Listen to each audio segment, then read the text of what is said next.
በስመ አብ ወወልድ ወመንፈስ ቅዱስ አሐዱ አምላክ አሜን። የአባቶቻችን አምላክ ቸሩ እግዚአብሔር የተመሰገነ ይሁን። እንደሰነበታችሁ።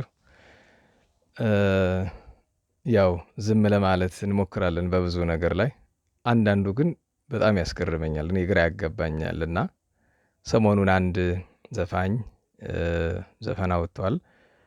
ከዛ በኋላ ሜዳው ሁሉ በቃ በጭቅጭቅ ተሞልቷል። እኔ ግራ ይገባኛል። ልክ ሀገራችን ችግር ያጣች ይመስል፣ ቤተክርስቲያን ችግር ያጣች ይመስል እና ዘፈን ኃጢአት ነው ጽድቅ ነው ደግሞ እየቆየ አጀንዳ ሆኖ ይነሳል። እና እኔ በጣም ያስገረሙኝና እንዲ ዝም ልል ፈልጌ እንዲያው በለዚህ ዝም ማለት አይገባም ብዬ የመጣሁባቸው ሁለት ነገሮች አየሁኝ። አንደኛ እንዴት አንድ ክርስቲያን ከመጽሐፍ ቅዱስ ጥቅስ ወስዶ ዘፈን ጽድቅ ነው ለማለት እንዴት መከራውን ያያል? ዘፈን ኃጢአት አይደለም ለማለት እንዲሁ ማለት እንጃኔ። ይህንንስ አሕዛብ የሚያደርጉትም አይመስለኝም። በቅዱስ ማቴዎስ ወንጌል ምዕራፍ 11 ላይ ያለውን ኃይለ ቃል ይዞ እስኪ እንደው በሞቴ አንድ ነገር ብቻ ልጠይቃችሁ። እስኪ ጌታችን በመጽሐፍ ቅዱስ ውስጥ በወንጌል በምሳሌ ያስተማረውን ነገር በሙሉ እናንተ አድርጉት ማለት ሆኖ እስኪ እንደው በሞቴ አሁን ከላይ ከዚህ ቪዲዮ በላይ ጥቅሶች ታያላችሁ። አንደኛው በቅዱስ ማቴዎስ ወንጌል ምዕራፍ 11 ላይ ያለው ጌታችን ስለ ቅዱስ ዮሐንስ መጥምቅ ከተናገረ በኋላ በምሳሌ የተናገረበት ነው። ምን ማለት እንደሆነ መምህራንን ቀርባችሁ ብትጠይቁ ምን አለ?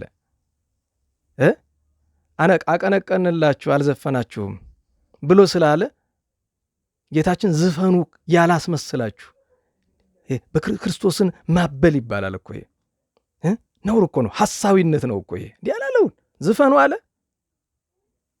ጌታ። እንዲያው በመጽሐፍ ቅዱስ ያለ ምሳሌ ሁሉ መደረግ ካለበት እስኪ ሁለተኛውን ጥቅስ ዝቅ ብላችሁ እየጽፌላችኋለሁ። በሁለተኛ ጴጥሮስ ምዕራፍ 3:10 ላይ ያለውን እዩት እስኪ። ወዕለቱሰ ለእግዚአብሔር ግብተ ትመጽእ ከመ እንተ ሰራቂ ይላል አይደል? የእግዚአብሔር ቀን ዳግም ምጽአት እንደ ሌባ ትመጣለች አለ እና እንስረቅ ምሳሌን እንዲህ አይነት ነገር ነው። በነገራችሁ በጣም እኮ እኔ ይኸውላችሁ ዘፈን ጽድቅ ነው ኃጢአት ነው የሚለው አይደለም መጀመሪያ ነገር፣ ግን እንዴት የጌታችንን ቃል ለአመፃና ለኃጢአት ትጠቅሱታላችሁ? እንዴት የወንጌል ቃል ለአመፃ ይጠቀሳል? ደግሞ ያልተማረ ሰው በሆነ ተማራችሁ የምትባሉ ሰዎች ምን ነክቷችሁ ነው? በጤናችሁ ነው? ይህ እኮ ህመም ነው፣ በእውነት ትልቅ ህመም ነው። ዘፈን ኃጢአት አይደለም ለማለት ይህን ያህል መከራችሁ የምታየው ለምንድን ነው? የተነገረ ምሳሌው እኮ ማለት ማስረጃ ነው። በወቅቱ እስራኤላውያን የነበሩት በሚገባቸው ቋንቋ እናቶች ሲመጡ በሊጥ እየመሰለ፣ ገበሬዎች ሲመጡ በግብርና እየመሰለ፣ ነጋዴዎች ሲመጡ በንግድ እየመሰለ ያስተምራቸው ነበረ እንጂ እዛ ውስጥ የተመሰለው ምሳሌ እናንተ አድርጉት ጽድቅ ነው ማለት አይደለም። ዘፈንን ምሳሌ አድርጎ ስለተጠቀመበት ጌታችን ዝፈኑ ማለቱ ነው። ኧረ እብደት ነው ተዉ። እንደዛ ከሆነ ታዲያ የእግዚአብሔር ቀን እንደ ሌባ ትመጣለች ተብሏል።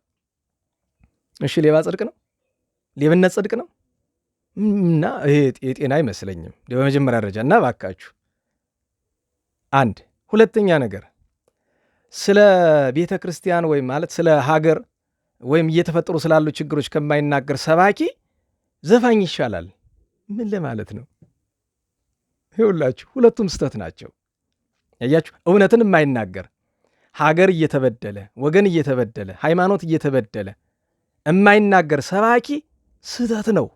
ዘፋኙም ስተት ነው። ዘፋኝነትም ስተት ነው።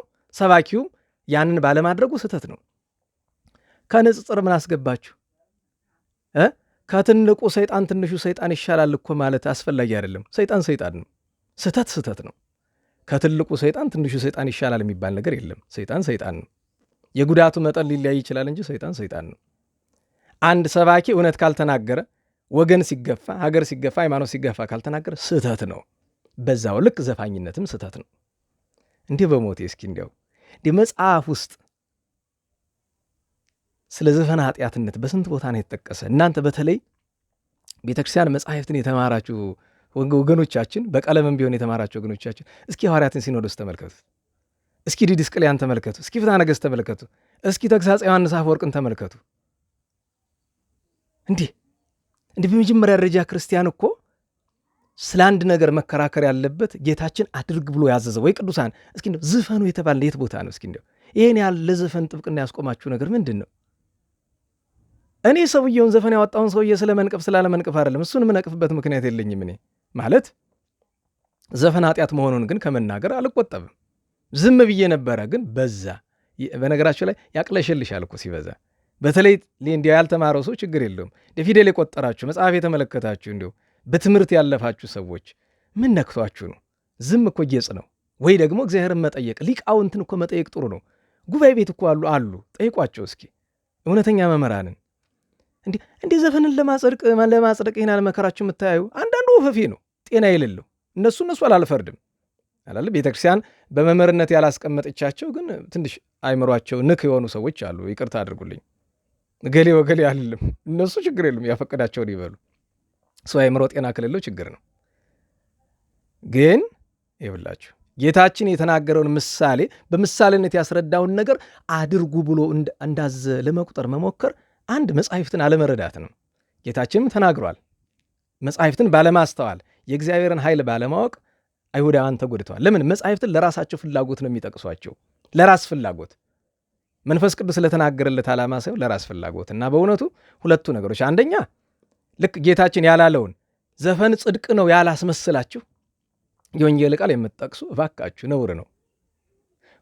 ምክንያቱም እንደዛ ብላችሁ በምሳሌ የተነገረውን ካላችሁ፣ ምክንያቱም የጌታችን ዳግም ምጽአቱ በሌሊት በሚመጣ ሌባ ተመስላለችና እንግዲህ ሌብነት ጽድቅ ነው እንበልና እንረፈው ካልሆነማል ካልቀረማ። ሁለተኛ ነገር እውነትን ከማይናገር ሰባኪ ዘፋኝ ይሻላል አይደለም። ሁለቱም ስተት ናቸው። ዘፋኝም አይቻልም፣ ዘፋኝም ያው ነው። ሐሰተኛ ሰባኪም ያው ነው፣ ዘፋኝም ያው ነው። ሁለቱም ስተት ናቸው ነው የሚባል እንጂ ይሻላል አይደለም። በነገራችሁ ላይ ከሌባና ካመንዝራ ማን ይሻላል? ሁሉም ስተት ነው። ከውሸታምና ከሌባ ማን ይሻላል? ሁሉም ያው ነው። የኃጢአት ውድድር የለውም። ሰባኪውም አጥፍቷል፣ ዘፋኝነትም ጥፋት ነው።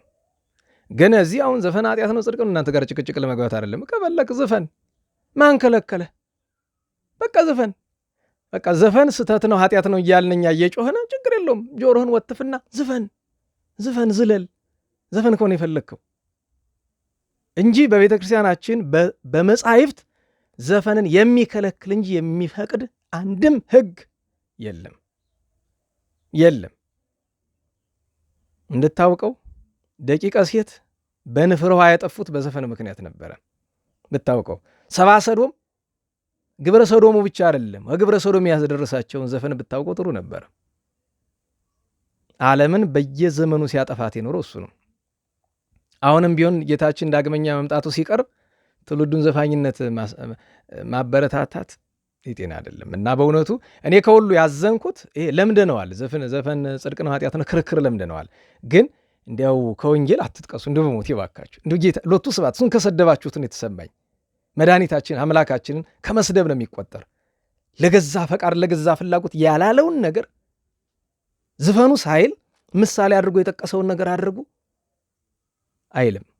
መጽሐፍ አይልም።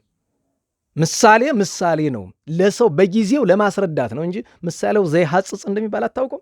ጌታችንን በግ የዋህ ስንለው ክርስቶስን በበግ መመሰላችን ይመስልሃል? አይደለም። ለጊዜው ለእኛ ጭንቅላት እንዲመጥን ነው እንጂ እኮ ታውቃላችሁ፣ ቤተክርስቲያናችን ምሳሌ እኮ ታውቃላችሁ በጣም ጥንቃቄ ይፈልጋል። ለእኛ አይምሮ ሲባል የተነገረ ለማስረዳት የተነገረ ነገር እንጂ አድርጉ ማለት አይደለም። ያንን ነገር አድርጉ ማለት ነው። ምሳሌ የተደረገው ነገር ሁሉ ይደረጋል። ደጋግሜ ነግሬያቸዋለሁ የቀደሙን ጥቅስ በቃ። ምክንያቱም ሌባ ምሳሌ ሆኗል። አመፀኛ ዳኛ ምሳሌ ሆኗል። ሌባ ምሳሌ ሆኗል። እና እኛ ሌባ እንሁን አመፀኛ ዳኛ እንሁን እና ተገቢ አይደለም። እናስተውል፣ ግድ የላችሁም። ይህም እንደሚያበሳጫችሁ ብዙዎቻችሁን አውቃለሁ። ዋናው ሐቁ መነገሩ ነው። ቀሪው አንተ ነው። ደይድ የካበዘ ፈቀድከ ነው ወደ ወደድከው። ለእግዚአብሔር ለአምላካችን ለድንግል ለእመቤታችን ለቅዱሳን ክብር ምስጋና ይሁን። ሰላም ያውለን።